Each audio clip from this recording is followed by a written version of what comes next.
Okay, I'm back. Now let's talk about what temperature we need to produce rain, shall we? For rain to form naturally, you need it to be above +2 degrees, or anywhere above 0, but +2 would be ideal for rain conditions. Now, a cloud can be above or below freezing because the rain actually happens as the cloud molecules are melting through air, basically. I mean, that's put in the most basic terms, but because if you have a cloud with freezing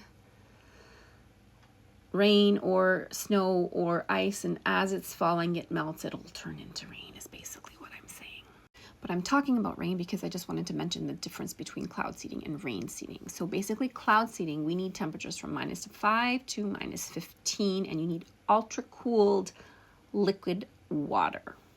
And of course, that combination of clouds I spoke about earlier, because those are the best clouds to help with cloud seeding. And although cloud seeding does not produce the moisture, it actually adds the nucleus to the ultra cooled water.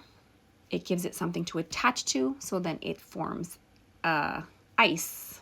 It literally mimics ice, which is why if you are noticing the snow look different and feel different, almost like they're glass, is what I was telling people as I was shoveling. It almost felt like glass. It had the sound to it that snowflakes don't normally have.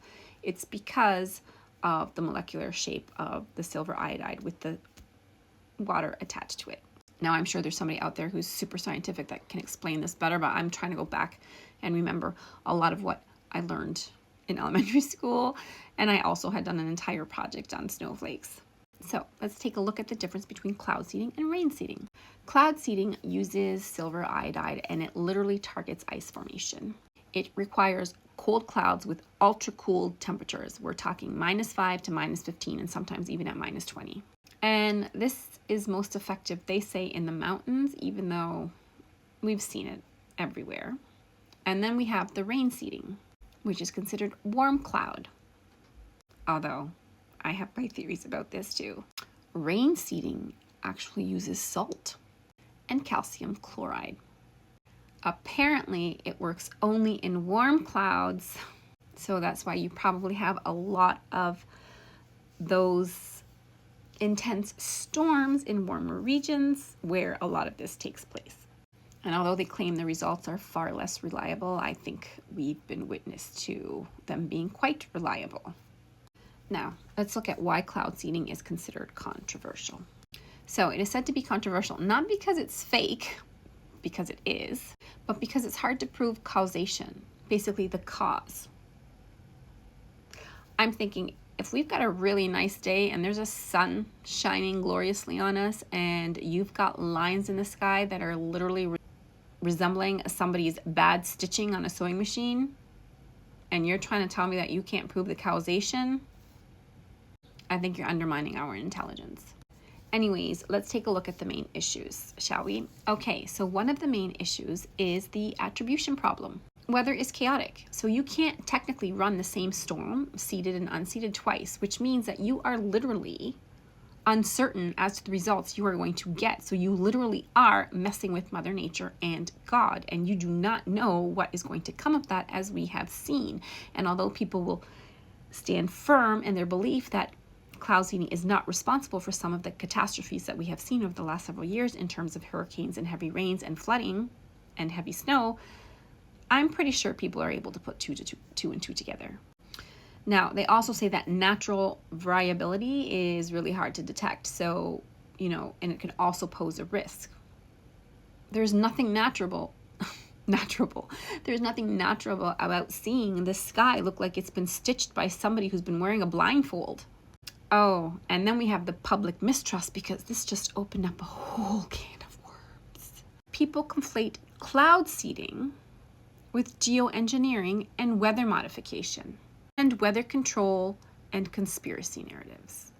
I'm sorry, so y'all want to tell me that geoengineering does not have elements of cloud seeding in it? So now we're on a whole other level of playing field, because now I'm going to have to go down that rabbit hole? Oh, then let's just talk about the ethical and legal questions, like who owns the snow? who owns the sky and who owns the clouds, because, I mean, I certainly don't, and the government certainly doesn't, and certainly none of the individuals invested in any of this do. But I did just want to say something, that cloud seeding actually has been studied since the 1940s, and many of us know this. Geoengineering is a thing, weather modification is a thing, we know this. And many of the programs are actually publicly funded. And I know some people will say, well, it's not playing God, it's really just using the conditions that God gave and enhancing them. Well, you're still playing with God because you don't know what the results are going to be, and you could literally do something that you might regret. And I'm referring to the geoengineering, the weather modification, as well as the cloud seeding, because it's all under one umbrella. You're all modifying the weather in a certain way, shape, or form. And if the clouds want to snow, they're going to snow. If they don't want to snow, they're not going to snow. That's not up for you or the government or anyone else to decide.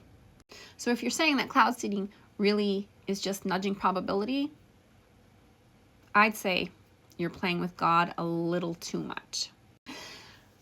Oh, and we can't forget that they tend to treat it as water management. Water management. Because our Earth, all of these billions of years, billions and billions and billions and billions and billions of years that it has survived on its own, need humans to help with water management. So pay attention closely. Because if you are in areas where they are saying there's a water shortage and they are not using cloud seeding, then you know that they are not using it for the purpose it was designed for, and they are using it instead for geoengineering and weather modification and other such, I would say, far lesser doer of gooders. And although on the surface level the processes are the same, the structure is actually different. You have water that's turned to ice, that turns to snow, that falls, it melts, it freezes, but the structure of the water is actually different.